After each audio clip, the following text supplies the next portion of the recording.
I'm Andrew Sherman. I'm a Texas transplant who has always been in pursuit of art as a career. I've played in bands, pursued an acting career in Hollywood, but I found it behind the lens of a camera here in Dallas, Texas. I was born in New York, I've lived in Chicago, Los Angeles, Austin, but I love Dallas. There's a magical artistic scene in Dallas that mostly goes unnoticed to the outside world. This podcast is focused on what makes it so special and the people who make it thrive artistically.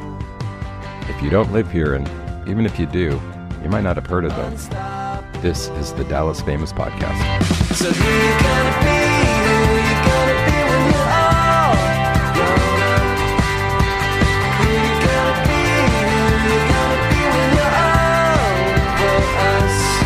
Yeah, who you gonna be? Today's guest is Salim Nourallah. I've been a big fan of Salim's music and his approach to his music career since I met him. With over 30 albums, Salim is a fantastic songwriter and producer here in Dallas. Salim has built a truly DIY musical life. He's crowdfunded a bunch of his albums and he can adjust his lineup for each show. He can play with one of his full band setups or go solo with just him and Mr. Boombox. Salim has a lot of music and projects in the works, so check out the links after the show. But first, sit back and enjoy my chat with Salim Nourallah. Dallas Famous Podcast. I'm sitting at World Headquarters? Galactic Headquarters. Yes, with Salim Nourallah. Yeah. You might know that name because at the end of every episode I say it because it's his song. Unstoppable is the theme song. So here he is, finally on in the podcast. flesh. Yes, indeed. Yeah. So I start all these out with, but I already know, so I'm just going to say it. You're from El Paso. Yes, I am. Tell me about how you got to Dallas. How did I get to Dallas?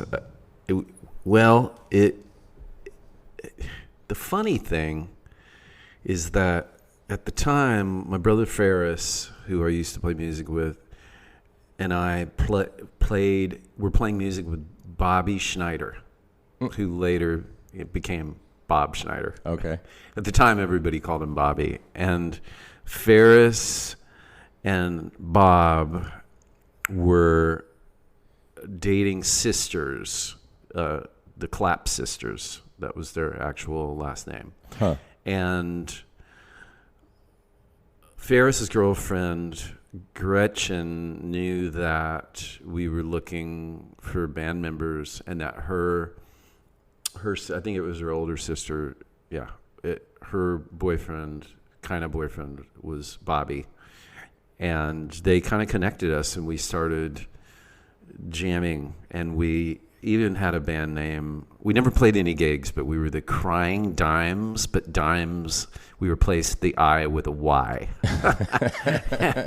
And I was playing guitar and singing and writing the songs, and Bobby was on the keyboards, and Ferris was playing drums.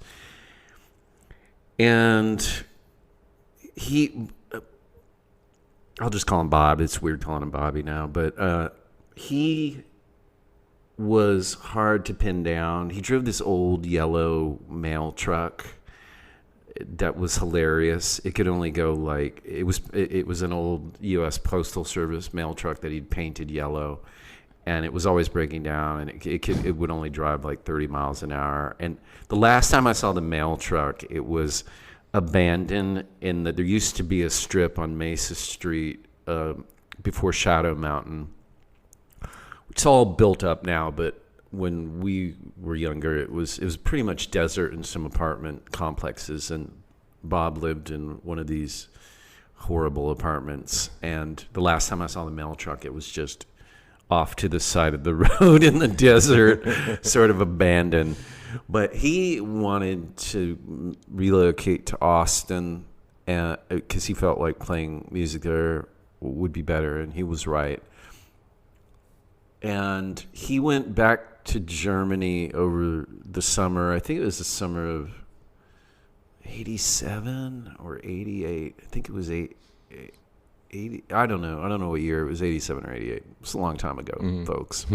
And over the course of him being gone, I got the brilliant idea that we should go to Denton instead. But I also think, now that I'm talking about it, it was really because our father wasn't down with us going to Austin. He was a Syrian immigrant, as many people who know about me know this, but he was super paranoid about American culture and drugs and sex and all the bad things. And I think when we had told him we wanted to go to Austin, he erupted. He's like, Austin is full of junkies and druggies and hippies. And so Denton was something that he was cooler with, because he was basically funding college, that we could continue to be in a band but not have to work jobs. That was my whole angle is, well, if Dad's funding college and I don't have to get a job, but the job will be the band. Bob wasn't in the same situation. Yeah. So he came back from Germany, and I just said, hey, we're going to go to Denton and rot in obscurity for a while. And he went to Austin on his own, and the rest is history. And of course, for us too, the rest is history. But Bob and I have kept in touch over the years. And I was just talking to him yesterday because I'd listened to his conversation with Rhett Miller on Rhett's podcast, and it was a great conversation and interesting for me because these are two guys I've known for a long time, but they've never intersected really in my life. So it's like Bob is in one quadrant and Rhett is in another, and they're never together. So as their friend, it was really interesting to hear them speak with each other. Yeah. And so I called Bob yesterday to talk about that,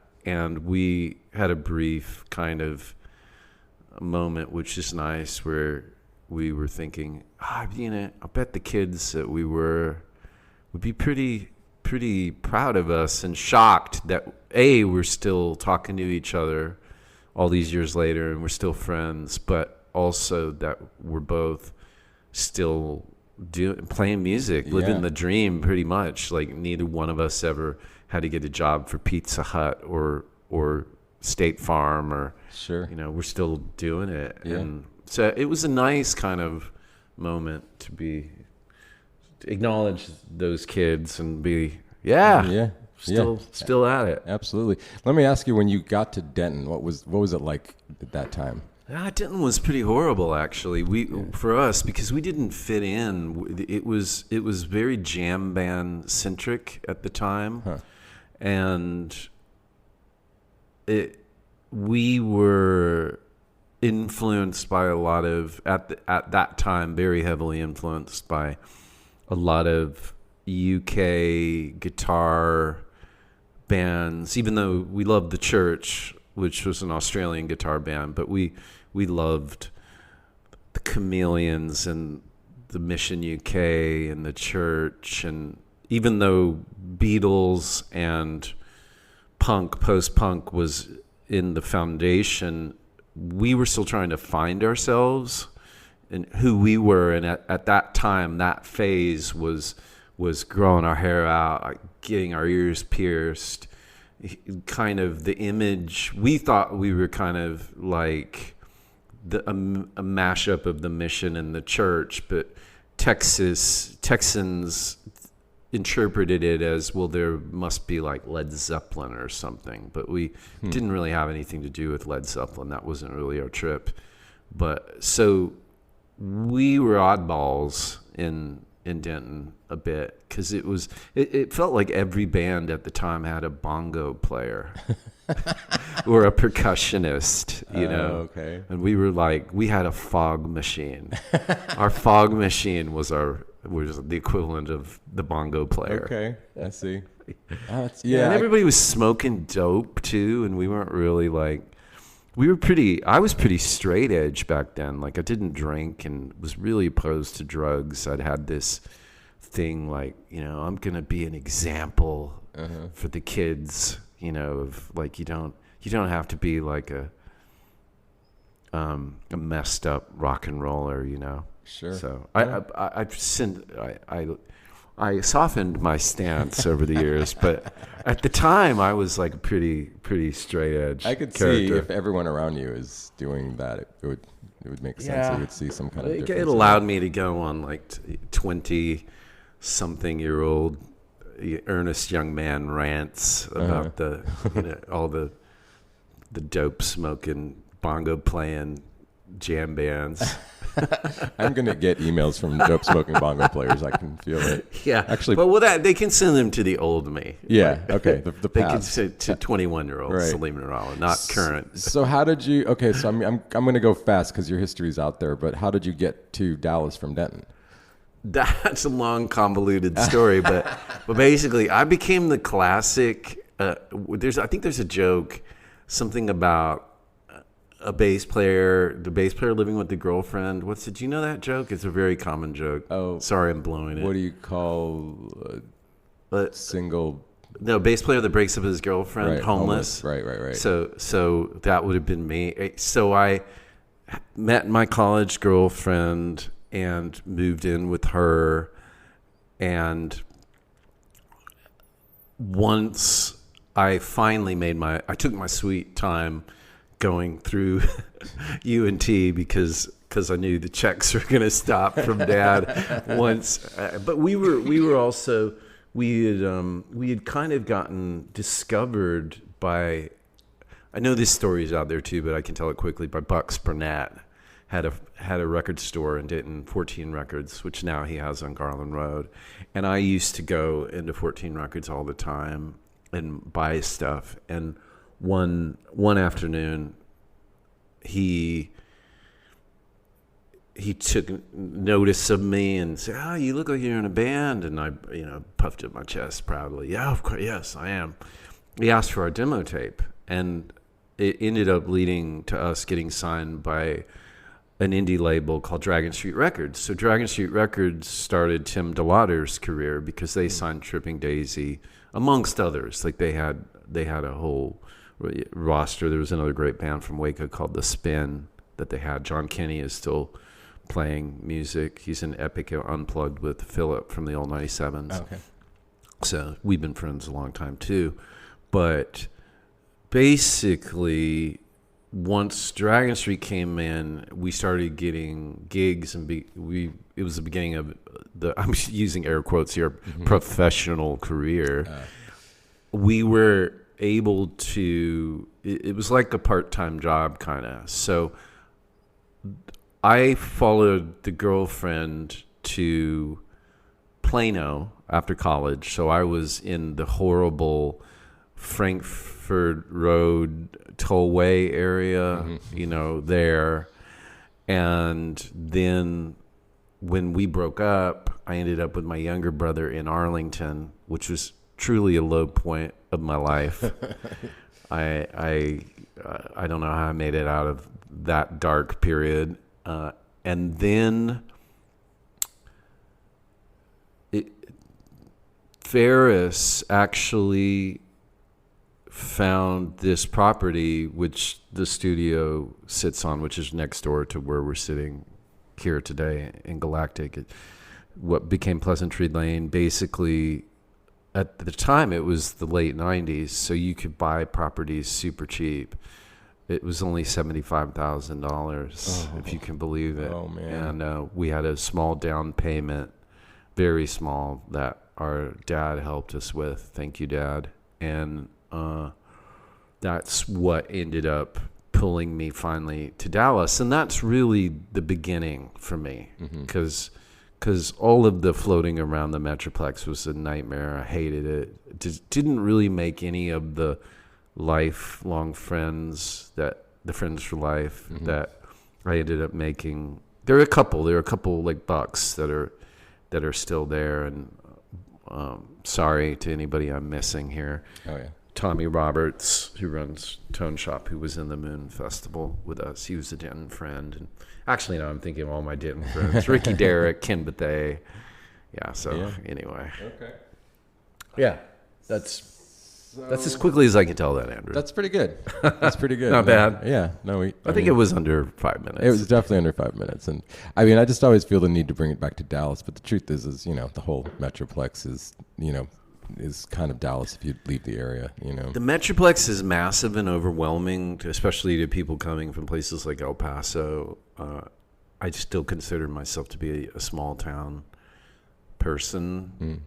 And what I like about Dallas proper, the old part of Dallas, is that it is kind of like a small town, because you can stay in a 5-minute radius, 10 minutes max. It's like our comfy little cocoon, and you don't have to go out to.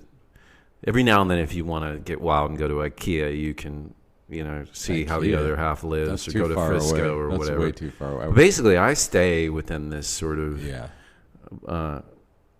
certain radius, and most of the people that I know and hang out with and are in this, and these are a lot of people that are supporting the art and music community, and sure, it is almost like a small town vibe within a massive city. Okay, so I see. That's the way I look at it, like Lakewood and right. Yeah, I'm in Junius Knox Heights. It's Henderson. the same thing. That's the nucleus. But I see a transition here. So small town boy in the big city. Yeah. I'm going to skip way ahead. So you have a very interesting career, at least the part of it that I've witnessed, and I'll say that in the sense that you've crowdsourced a lot of albums. Yeah. Which is really cool because one, it's something a lot of bands try to do and don't succeed, and I think it speaks to the people that like your music, love your music. I'm one of those people, but also, it's like the Friends for Life vibe. It's like you're friends with these people. You do house shows probably as much as you do other kinds of shows these days. So let's dig into how that kind of started. Well, so many fortunate things have happened over the course of me playing music, and I don't mean that for me. I'm thinking about like the big picture. It started, one of the biggest things was when I was playing music in the 90s, the only way you could record yourself was to get a major label deal. The only people that could afford recording studios were cats like Bob Dylan or Tom Petty or the rich and famous. Mm-hmm. So the biggest first change in this sort of revolution, a lot of people like to talk about how the record industry's crumbled, but the crumbling actually really benefited indie musicians and independent artists. So my recording studio was a great example of that. Computer recording allowed us to like, if that had never happened, I probably wouldn't be sitting here and I wouldn't have all these records. So that was number one. But then there were other things that started happening, like the house concert thing was not a thing in 2000. Mm-hmm. At some point, I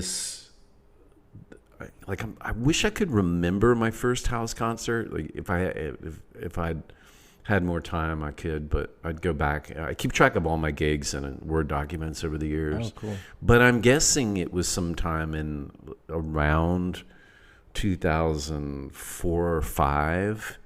And it was just this generation, I guess, our generation of music fans starting to do this weird thing, having artists play in their living rooms. And so that was incredible and really something that benefited me immensely, because I'm just looking for a connection. At the bottom of everything I'm doing, I think music is a conversation, and it's a conversation not to be had in massive arenas, but it's a conversation I want to have in small rooms with a small group of like-minded people or people that are interested in connection, mm-hmm. That connection. And then, so then it was house concerts, but then the crowdfunding thing, my first memory of that was my friend Alex Deason telling me he's in a band from New York City called the Damwells, and he was doing it. And he hipped me to Pledge Music and introduced me to Benji, the guy who had originally started Pledge. So my first crowdfunding experience was with my Hit Parade record. That was like 2010. Mm-hmm. So I think it was house concerts before the crowdfunding, and then the crowdfunding just seemed like a beautiful extension of all of the ways that in basically a 10-year period, in just a decade, all of these things that artists could have never imagined doing, and they couldn't do. It was like major label or nothing. You're tied to a record label or you're screwed. It's like now we're funding our own records. We have direct communication to people who are interested in our music. We're playing intimate venues where you don't have to deal with the booking agent and the owner. It's like totally grassroots. And I think a lot of people in the music industry, ultimately, the powerful people don't really dig it.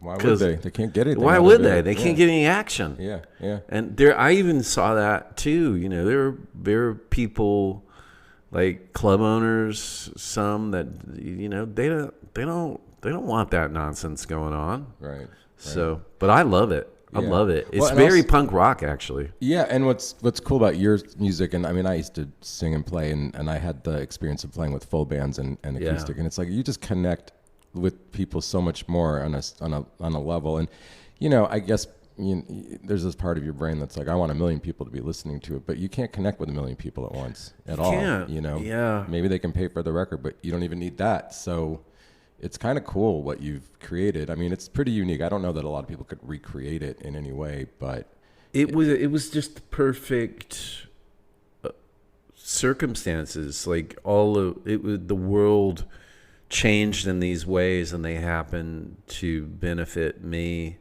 in those. And I've seen other people that it benefited as well, other artists. Sure. So. I just keep coming back to how you have a unique career. It's like you've had different bands, you play solo. I mean, when did Mr. Boombox come into the picture?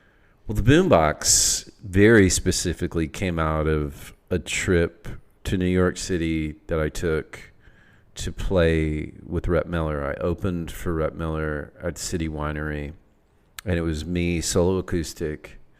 At this point, I'd been all over Europe, solo acoustic. I was on a German record label, and I thought I was okay at doing that trip, but I was in a situation with like 300-ish loud New Yorkers having dinner at long tables, and their volume was like a jet airplane, jet engine. And they just drowned me out.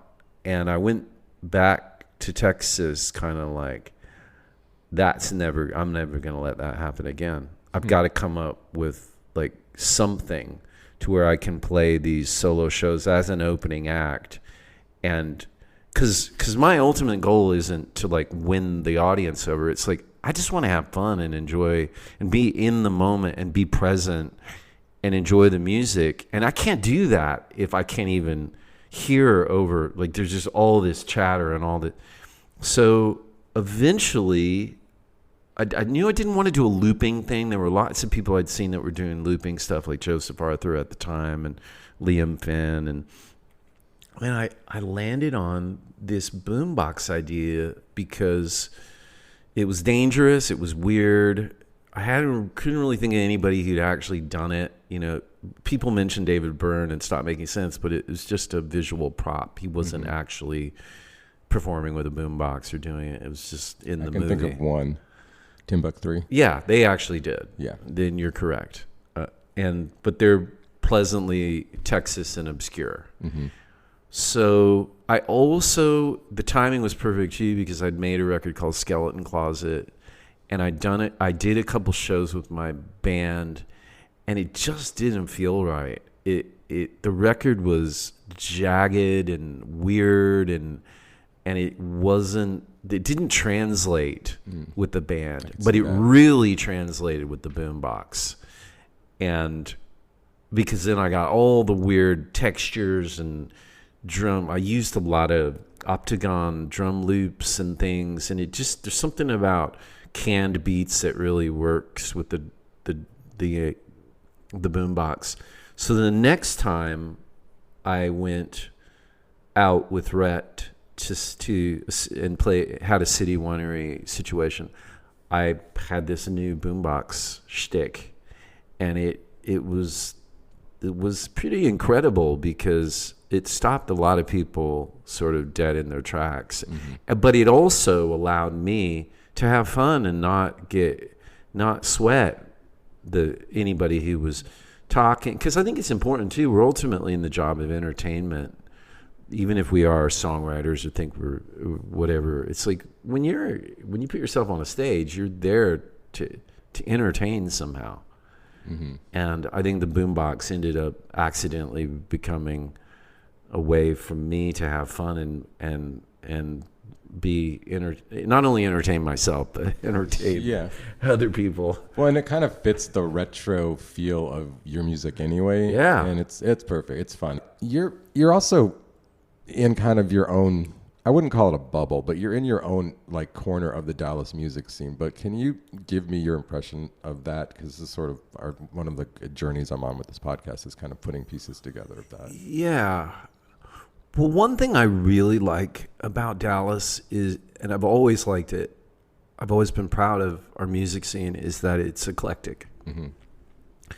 Dallas is cosmopolitan. It's not obviously, when a lot of people in other places think of Texas, they think about cowboys and country music and Texas country, and I really like that Dallas has allowed many artists that don't necessarily have anything to do with Texas, if you know what I mean. Like we've had successful artists that do, like Stevie Ray Vaughan or the old 97s, and plenty of that from Dallas.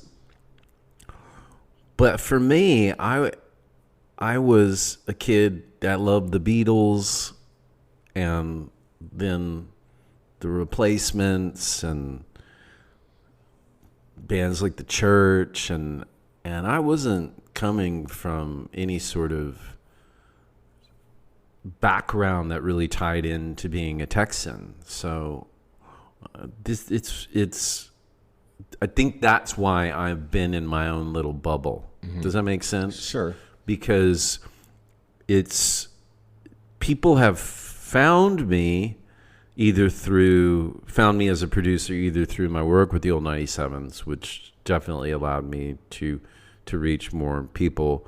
But the other people, there's a cast of misfits in a way that have also found me, because I'm a bit of a misfit.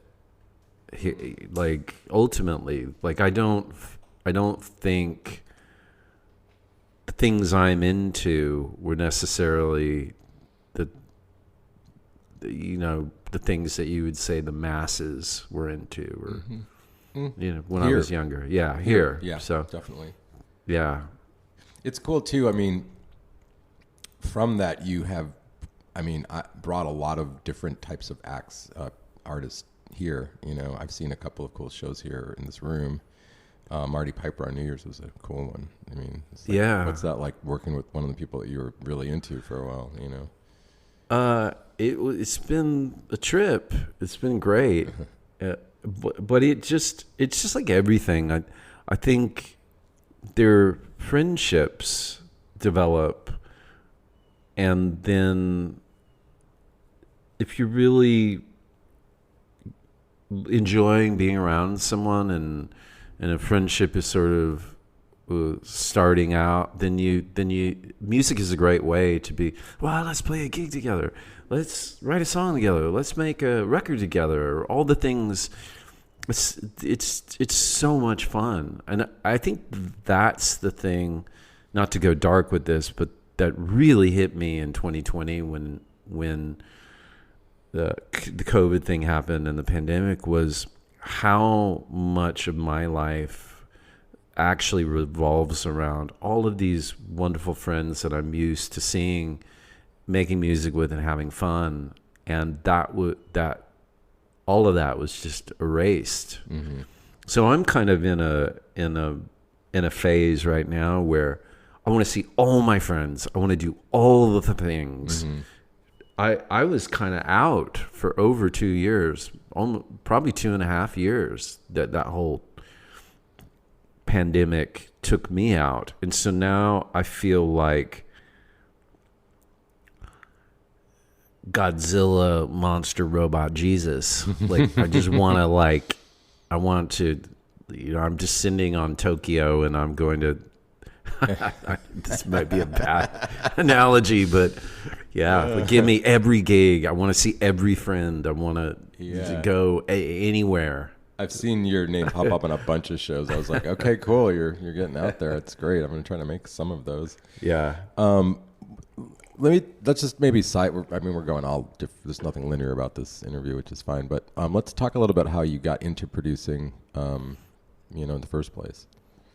Well, I guess I always wanted to be a producer because when I first started listening to music as a kid, I had all these strange opinions about the way records sounded.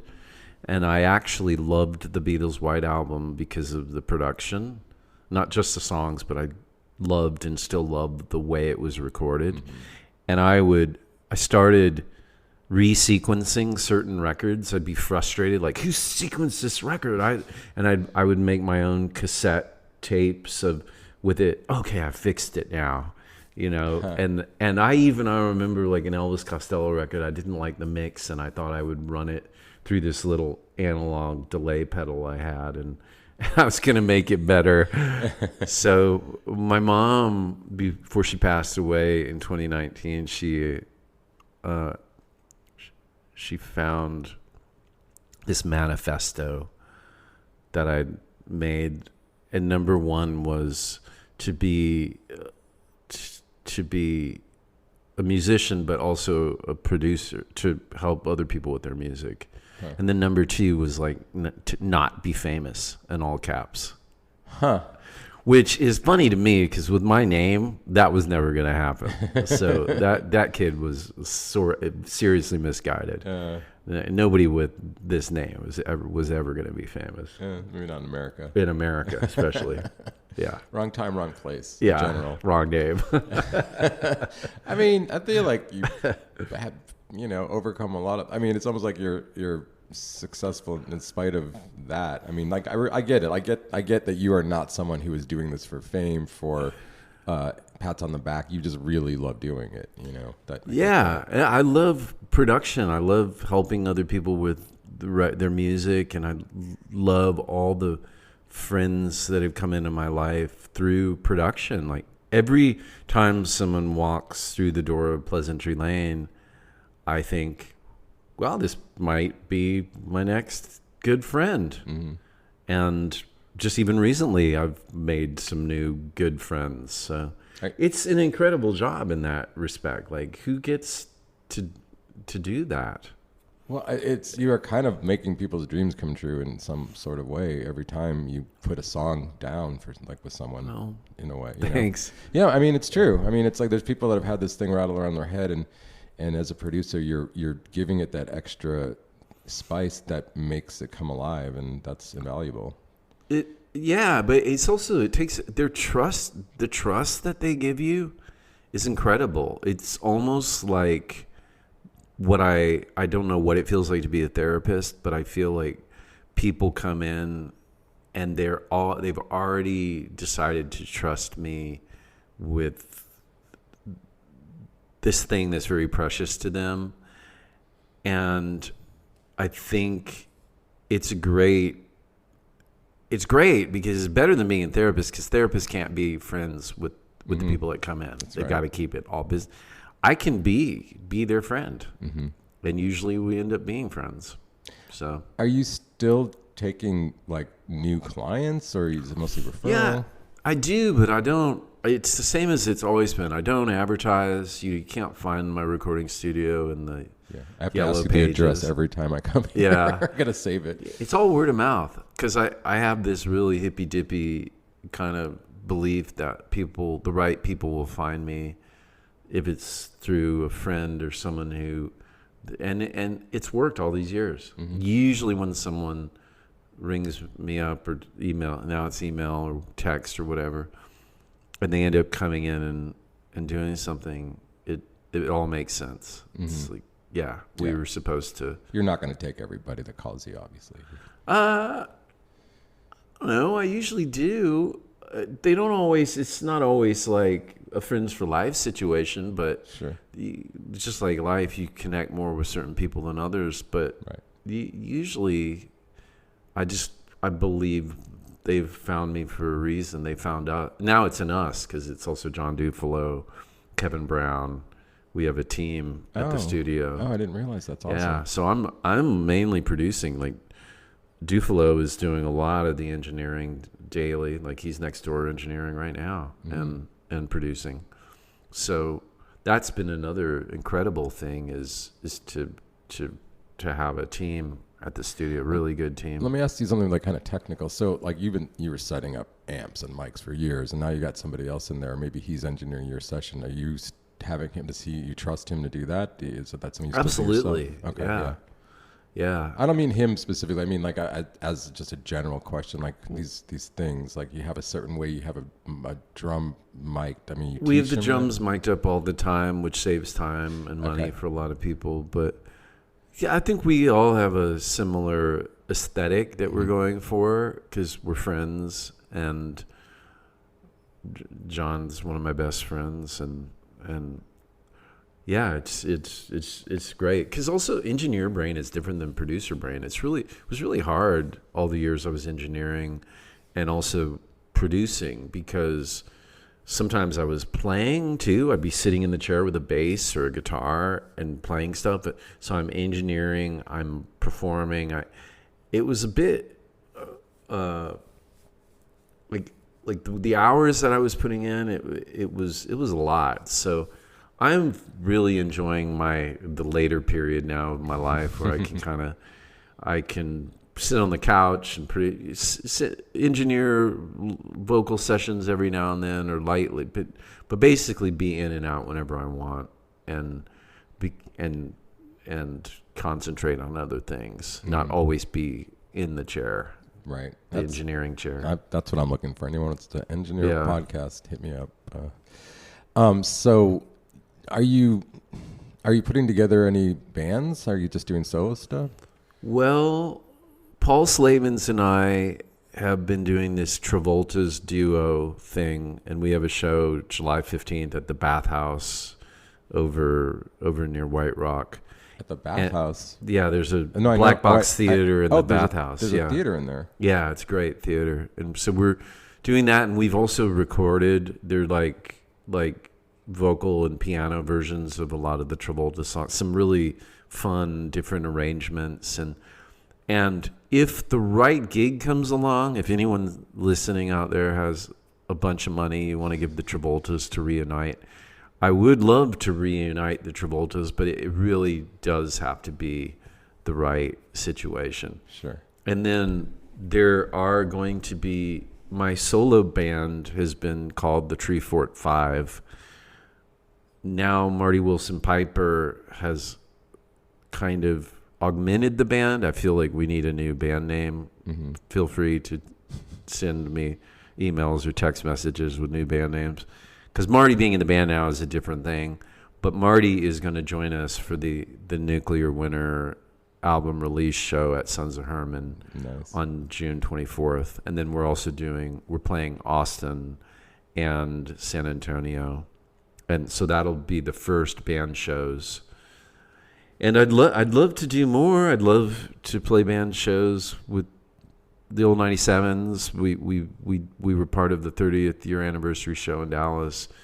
I'd love to get out of Texas with the band, but it really would have to do with playing with a bigger band. Sure. So it would really have to do with, because we just don't have, the power to go. Sure. Because it's so expensive. It's just so Yeah. expensive. Oh yeah. I mean, So- there's not going to sell enough merch. That's why I tour solo. That's why the Boombox has been incredible. Yeah, 'cause that's I a lot can- of your decisions, like with shows, like are specific to like what the venue is and maybe the budget and all that comes Yeah. into play. That's cool though, because you solved this early on where you're like, I can always play. It doesn't matter what the situation There's is. like 7 different formats I can play in. Yeah. Including like I love the duo thing. But the duo thing with Paul Slavens is completely different than duo with Joe Reyes. Uh-huh. And then I've done duo shows with Chris Holt. I've done duo shows with Paul Averett. There's the solo acoustic shows. There's the boombox shows. Then there's the different band. And then I'm in a super group of sorts called NHD, which is Nourallah, Harvey Deason. It's me, Billy Harvey, and Alex Deason. Oh yeah. And we made a record in 2017 and toured a little bit. We're going out again together in September. Okay. So we're doing like a Texas tour in September and hopefully making another record. So that's yet another thing. You are you like a know. machine over here. Do you have any records you produced that you're not actually like that aren't yours that are coming out that you're? Well, the big record we're working on right now is from Artie. It's called "I'm a Really Big Fan of Your Old Stuff," and it's Great name. He's allowed me to curate this list of their songs from his solo back catalog, but as well as his songs in the church like Spark and Russian Autumn Heart, because Marty had like one song an album that he would sing. And most of his songs were really, because he only had one an album in the band. They're all really strong. So that's been tons of fun. And he's coming back this coming weekend for 2 more months, and we're hoping to finish that album. So that's the big album. And then I also have a project with Paul Averett and Chris Holt that I love, which is called A Break in the Battle. And this is we've done 2 records of solo of acoustic covers, but it's a few well-known songs like Back on the Chain Gang, but then also super obscure songs where I'm really trying to hip people that are interested in our music to like, hey, have you heard Prefab Sprout, for example, or so that's been a labor of love project, and also I just love making music with these guys. So I'm excited because we've started Breaking the Battle 3. Nice. So and Do you know how many albums you have? I don't really. Yeah. I think when we were putting together the bio for A Nuclear Winter, I was asked to figure it out, and I think with all the side projects, because I'm also in a side project I'm really proud of called The Disappearing Act. Have you heard of The Disappearing Act? No. It's with a childhood friend of mine from El Paso, Bob Blumenfeld, and we've done 2 albums, and we're actually about to finish our 3rd album and an EP. And John Dufalo is now in The Disappearing Act. So I think with all of the stuff, Travolta's, and it's over 30. It might be like around 35 or something. Like the world doesn't need any more music from me. That's for sure. I mean, we've reached the quota. If we want to back up, what does the world really need anyway? Yeah, that's true. Well, I mean, I want to end it on this maybe. It's the world needs more love, and it seems like love is a predominant theme in your songs. Yeah. Well, I have a song called Montreal that's still a favorite of people's, and I guess love is the reason is the conclusion of that song, which I know is not something that hasn't been said by many other people, but to me it is. It's at the center of, well, why do I play in NHD? And because I love these guys, and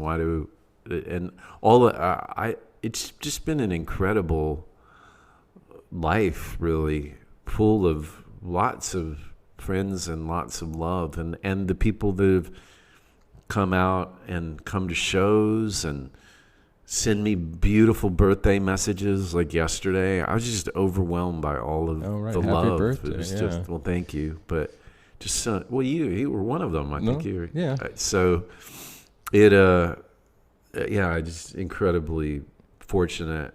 And I am so glad that I've also had a normal life. Like I have not had to deal with all the bullshit that people, on much bigger levels have to deal with. Yeah, It's like I wouldn't trade this for anything. it's like a perfect, like right in the middle. The sweet Yeah, spot almost. it really is perfect. Yeah.